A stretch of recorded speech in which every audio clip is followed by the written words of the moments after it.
અને હવે અમે આપને ગ્રાફિક્સના માધ્યમથી બતાવી કે આખરે વ્હાઇટ એલઈડી અંગે નિયમ શું છે।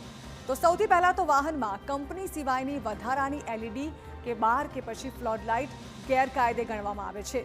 તમે મોડિફાઈ કરીને તે ન લગાવી શકો। કંપની ફિટેડ લાઇટ હોય તો જ તેને પરમિશન આપવામાં આવી છે। બીજી વાત કરવામાં આવે તો CMVR એક્ટ 1989 મુજબ લાઇટમાં ફેરફાર કરવા મનાઈ ફરમાવાઈ છે, પરંતુ આપ જોતા હશો કે ઘણા બધા વાહનોમાં હાલ મોડિફાઈ કરીને આ લાઇટ લગાડવામાં આવે છે। 72 વોટથી વધુ ક્ષમતા ધરાવતી એલઈડી લાઇટ ન લગાવી શકાય। સાથે જ હાઈ બીમ લાઇટ સામેના ડ્રાઈવરને આંજી દે છે, તે નિયમ વિરુદ્ધ છે। સામેથી ડ્રાઈવ કરીને કોઈ આવી રહ્યો છે તો તેની આંખો અંજાઈ જાય છે, તેને આગળ કશું જ દેખાતું નથી, એટલે માત્ર આરટીઓ માન્ય ફોગ લેમ્પ્સ જ લગાવી શકાય, તેની જ પરમિશન છે, પરંતુ લોકો તેને નથી અનુસરી રહ્યા।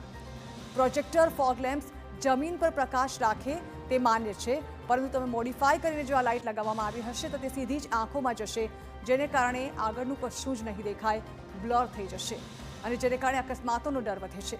હવે વ્હાઇટ એલઈડી અંગે સમસ્યા શું છે તે જાણીએ તો આરટીઓ પાસે લક્સ મીટર નથી, એટલે કે માપણી શક્ય નથી। જો વ્હાઇટ લાઇટવાળું કોઈ વ્હીકલ હોય તો તેને માપવું કઈ રીતે, તેનું કોઈ ઓપ્શન નથી આપણી પાસે। પરિપત્ર તો બહાર પડે છે, પરંતુ તેનો અમલ થતો નથી।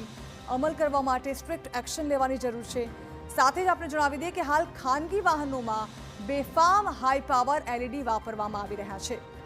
મોડિફાઈડ લાઇટમાં ડિફ્યુઝર પણ નથી, જેને કારણે આંખોને નુકસાન થઈ શકે છે, સામેનું દેખાવાનું બંધ થઈ શકે છે, જેને કારણે અકસ્માતનો ભય વધી શકે છે। હાઈ બીમથી અકસ્માતનું જોખમ વધે છે।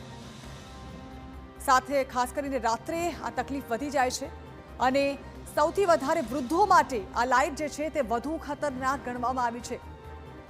ચેકિંગ માત્ર બસો સુધી સીમિત રહે છે, પરંતુ પ્રાઇવેટ ગાડીઓને કોઈ ચેક નથી કરી રહ્યું અને તેને કારણે જ જે વ્હાઇટ લાઇટ લગાડનારા અને મોડિફાઈ કરાવનારા જે લોકો છે તેમની સંખ્યા પણ સતત અને લગાતાર વધી રહી છે, જે માત્ર ફેશનમાં આ વ્હાઇટ લાઇટ લગાવે છે, પરંતુ લોકો માટે જોખમ બની શકે છે।